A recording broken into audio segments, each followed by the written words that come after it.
Europe জুড়ে ভয়াবহ তাপপ্রবাহে প্রাণ গেল হাজার মানুষের। জলবায়ু পরিবর্তনের জন্য দায়ী করা হচ্ছে এসব মৃত্যু।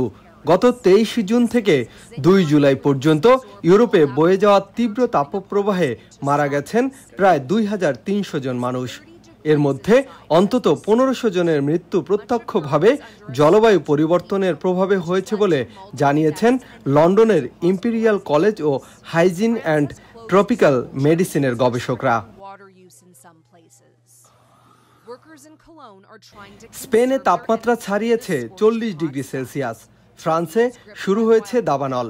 লন্ডন, রোম, লিসবনের মতো শহরগুলোতে 38 ডিগ্রি বা তার বেশি তাপমাত্রা অনুভূত হয়েছে।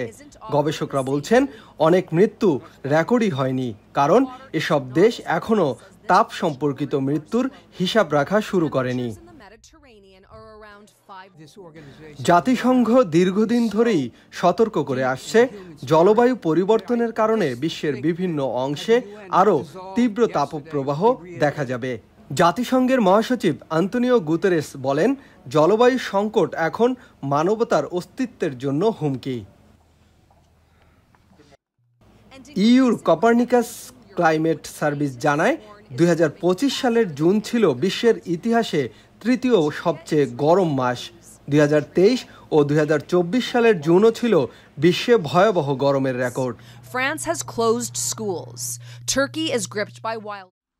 বিশ্বজুড়ে তাপপ্রবাহে মৃত্যু শুধু সংখ্যার নয়, এটি বৈশ্বিক জলবায়ু পরিবর্তনের বড় উদাহরণ।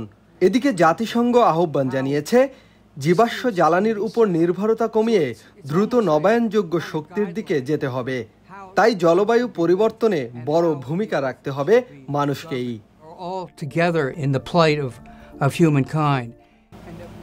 মাইনুল ইসলাম, বাংলা ওয়ার, নিউ ইয়র্ক।